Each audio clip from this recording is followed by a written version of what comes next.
Welcome. I'm Chuck DiVencenzo, President and CEO of NAFA, and I want to thank you for joining me in a conversation with Gary Weber, founder and CEO of AccuPoint Solutions. We're looking forward to sharing with you the benefits of a relationship with AccuPoint. But before we start and take a deep dive into our conversation, let me share a little bit about Gary's background. Gary is a senior executive with over 35 years of experience in the financial services industry, having obtained diverse experience with firms developing, marketing, selling, and servicing a wide array of financial services and products. Prior to joining AccuPoint, Gary's role included SVP at Strategy and Business for Broadridge Financial Solutions, COO and Executive Director at Morgan Stanley Trust, and EVP of Operations at J&W Seligman. Gary has also held roles selling, wholesaling, marketing, and servicing products for Dreyfus and Prudential, holding a variety of securities and insurance licenses during his tenure. Gary's experience positioned him well to lead AccuPoint Solutions, the premier provider of insurance agencies, advisors, RRs and IAs, and advisory firms, BDs and RAs, data to the insurance and financial services industry. AccuPoint is trusted by Fortune 500 companies and small businesses alike to support their sales, marketing, recruiting, and data enhancement efforts with a seasoned team that has experience to provide the best data services and value available.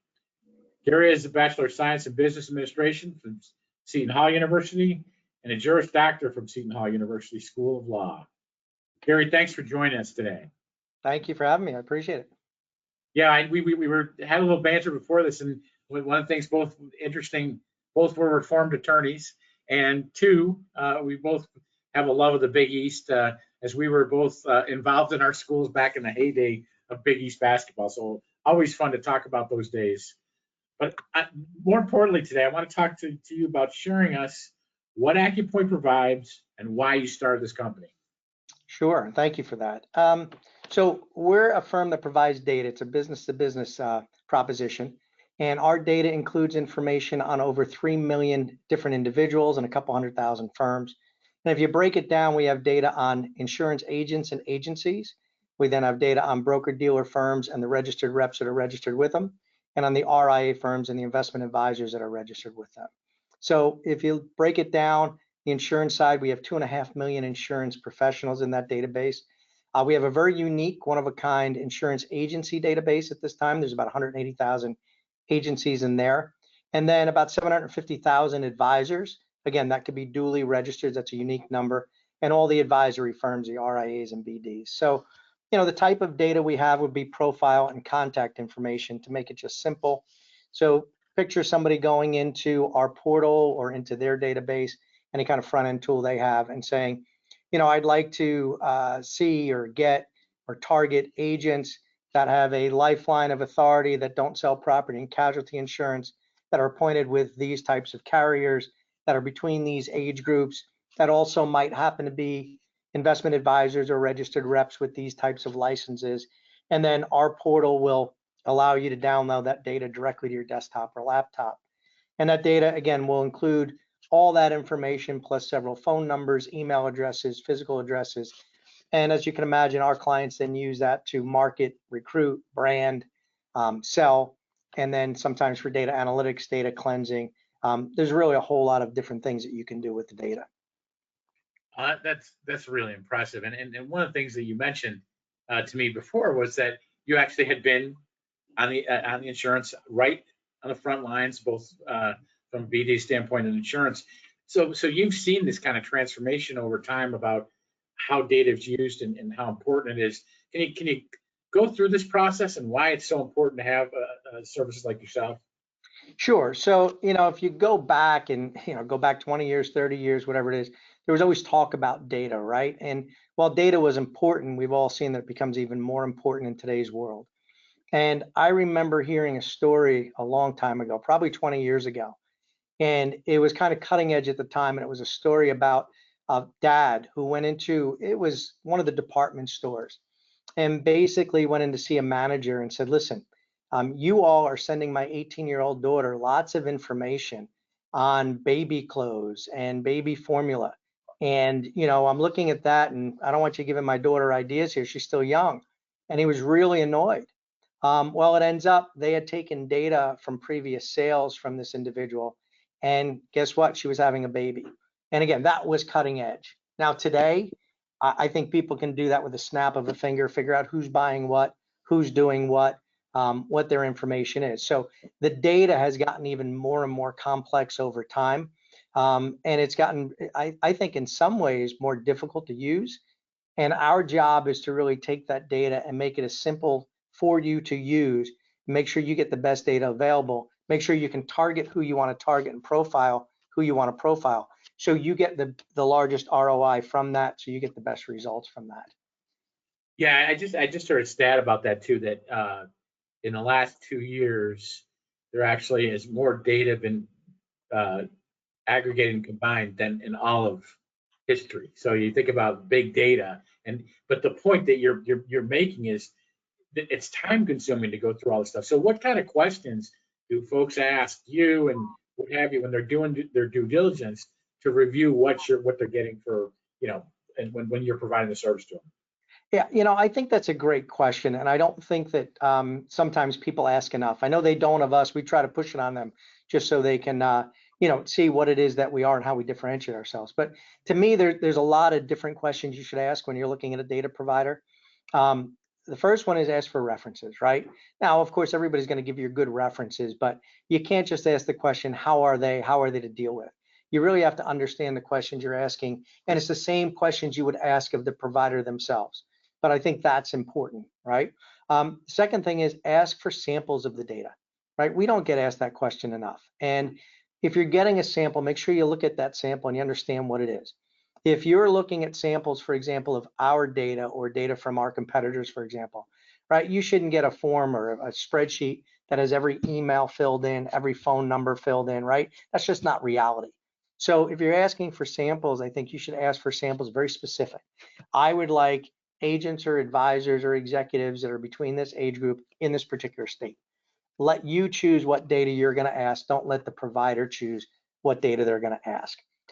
It's clear you want to ask, how often is the data updated, right? And watch the answer you get and push back. When we first started this business, I would say to people all the time, they'd say, how often is your data updated? And I would say, we have some data updated weekly, some is updated monthly. The majority of everything is updated on a monthly basis, and then stop. And I wait for them to say something. I said, I bet you think that our data as a whole is updated on a monthly basis. And they'd say, yeah, well, that's what we've been led to believe over time from others. But that's clearly not the case. It can't be. There's so much data out there. So make sure you ask the vendor what data it is that they're updating, what data gets updated weekly, monthly, semi-annually, annually. We will tell our clients, and this is coming from our prospects, it's coming from our clients. Our clients will tell us that our data is the best that they've used.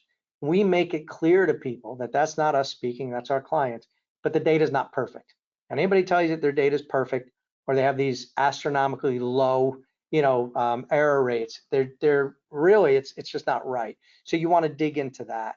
You want to dig into fill rates, right? You want to find out how many they have. Start with the base. How many insurance agents do you have? If there's 2.5 million insurance agents out there, but the provider you're looking at has 1.5 million or 1.9 million or whatever the number is, well, now you're even starting at a lower, base. So you've got to find out why that is. What is the data that they're going after? Why do they have less than what should be out there? A lot of times they'll tell you, well, we have the important ones. Okay, well, that might be great. What's important to you may not be important to me. And then how are you getting all those new agents and advisors in on a regular basis? There's lots of other things that you can ask them. I think what's important, though, is getting a sense for, are they going to help you? Are they going to truly partner with you? And, when we talk to our clients and we talk to prospects, what we tell them is, we want you to get the most value out of our data. We're going to help you, and it's an overused word, partnering, but we're going to partner with you, and we're going to provide service like you've never seen before, and we're going to make sure that you get the most value, because why wouldn't we want to, right? If you don't, you're not going to come back. It's not going to help you. And that's in our DNA, right? How can we help you to get the best value out of the data? And that's a great answer. And to that point, as you're engaging these folks, you've probably seen over time the different things that folks are looking for and how and why they're looking for them and so on. But they don't necessarily always correlate into looking at the right information. So what are some of the mistakes people make, and then in terms of using data like yours, and how do you lead them to use it in the most efficient manner? Yeah, and again, a good question. So when it comes to the mistakes, I think there's a few of them. Number one is they don't ask for the best data. Sometimes they get caught up in more the marketing spiel. All right, make sure you start with the best data, because it's going to be a waste of time if you don't have it. If the data isn't complete and you're profiling, you're going to get the wrong individuals. You're going to waste your time calling people you don't want to talk to.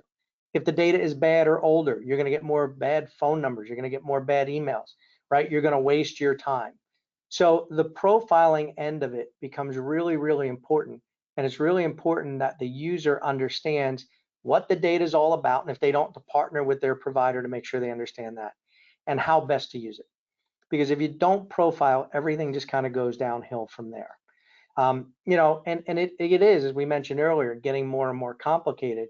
So you've got to lean on your provider to say, well, how can I get here? How can I find those RIAs that are probably distributing alts?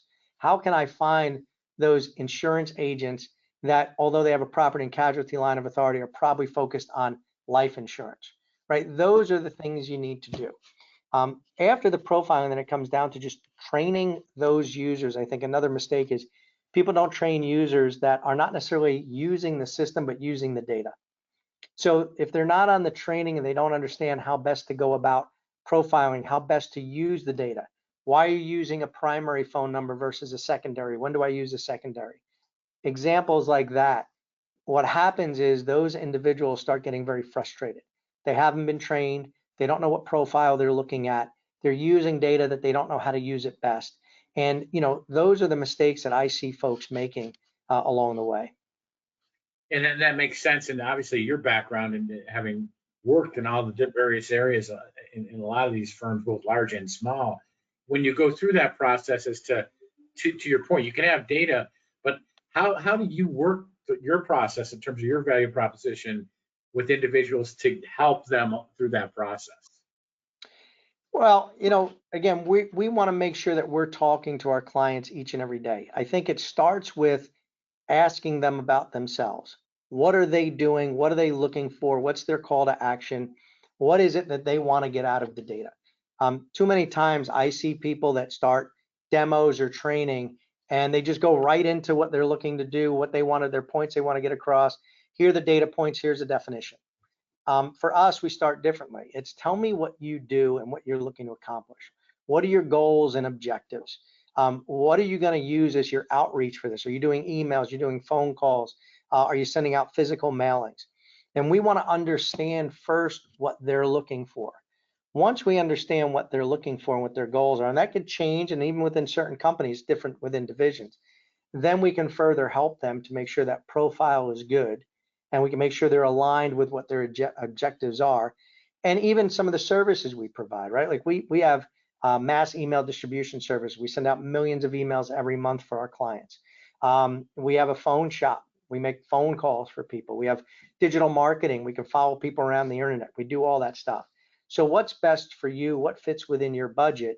And how do you leverage those to increase your conversion rates, right? The days of sending out 100,000 emails and getting 90,000 responses and retiring, they don't exist anymore. So what are those multiple touch points? How do we work those for you within your budget to get the most value out of the data we can? Yeah, to that point, I guess I'd ask you, you just mentioned you can kind of creatively put together packages regardless of how big the organization is or what their budget is. How have you leveraged that in terms of working with the various organizations? You work with large, small, and just give me an idea of all the different size organizations that you have. Yeah, so it's interesting. When we talk to a small organization, sometimes they go, wow, what am I going to do with 50,000 leads or 100,000 leads? But what we tell them is, what our job to do is to whittle those down to the 100 or 1,000 or 5,000, whatever it is that best fit your profile, right? Where the bigger companies may go out and say, well, let's just send out 300,000 emails every month. and then we have 100 marketers to make phone calls, right? They still want to make sure they have the profile. They don't want to waste their money. But on the smaller end, it's having that tool that enables them to really profile and really whittle down those targets and get to the people that they most likely want to speak with. Because otherwise, again, what are they doing? They're calling on people that might not even have the license that they need to sell what they're selling. So it's the same thing. It's the same conversion rate, right? You can look at things and say, if I make 100 contacts or 100,000 contacts, or I'm sorry, if I do 100,000 pieces of something or 10,000, I'm still getting a 20% contact rate. I'm still probably going to get that 4 or 5% conversion rate. But that can either be whittled away down or advanced up, depending on what you're doing. And that's why I always say it starts with the data and the quality of the data and that profiling. That's great, because I think to that point, understanding all this information, and again, it just can be overflow, and you're not really focusing on what you need to do. That leads me to the next question, which is, where are we going? And you kind of see this, I can't go a couple hours without hearing Chat GPT and all the different information. How is AI impacting the data that you provide, and where do you see it going? Yeah, and that's a good question. I think, what we're thinking it's going in 6 months and 6 years is going to be very different. So it would be foolish to say that AI is not going to impact us. And I think we have to look at it as, can AI wipe away our business? Now, I think in the next 5 years, it's going to be more of a help than anything else, right? Our data is so disparate. It's in so many different places. There's so many different avenues you have to go. It's constantly moving. So I don't think in 10 years that somebody's going to be able to say, give me every advisor or agent in this state that looks like this, that does this in production, and boom, you have it. But where we see it helping a lot is going to be in us gathering the data and potentially in the data tools we give to people to search and sort. So for example, just last week, we were looking at some things where in searching for data in the past, it was going to take a lot of programming. We were probably going to get half of what we needed to get. Then we have to tie it back together. GPT right now is allowing us to be able to go in and pull that more quickly and really do some smart searches out there. So for us, it's going to be right now, how do we use it to help us get data, better data, quicker data, right? Stronger data, more data. And then how can we use it as a tool if our clients are out there going, well, maybe I can use this to request it even through AccuPoint's database. Now, what's out there in 5 years, 10 years? I mean, I don't think any of us know. You hear, is it going to be Microsoft that wins, Google that wins? Amazon's not even out there yet. So, but we're looking forward to it. We just see it as an opportunity for us. No, and I think to that point, the more information that is credible and important to your organization, the better. So I think, sharing your insights here is just really important. And I know our membership, as we look out and understand the dynamic of our needs, both on a IMO level and a carrier level, spending those resources in the most efficient manner is on everybody's mind. So I really appreciate your relationship that really can benefit our members, Gary. So I'd like to thank you. As one of our premier members, I want to thank you for the way you support our mission here at NAFA. And also, I'm kind of just going to leave an open-ended question for you. Is there anything that you would like to let our members know in closing today? Well, I think that when you're looking at data, right, everybody looks at data, everybody understands data, everybody needs data, right? Make sure you just take a step back and understand what you're getting. Make sure that you're getting good quality data. Make sure that you're getting data that you can profile and know your profile. And make sure that you have a good partner that can help you with that, because things are changing all the time. So if you have those three things, then all the services around it kind of come. And we really believe that you can increase your ROI by doing that. You can keep morale, because we've seen it decline when people are using bad data. Keep your morale up, and it's just good all around for everybody. So they just have to make sure, again, that they partner up with a firm that they trust, and they partner up with a firm that's going to be transparent with them. Well, Gary, really appreciate that. And I know how hands-on you are. And we left your website up there, www.AccuPointSolutions.com. So I really appreciate. Feel free to reach out to Gary and his team, and I know they can really help you. And I appreciate your support of NAFA and its mission. Thank you very much, Gary.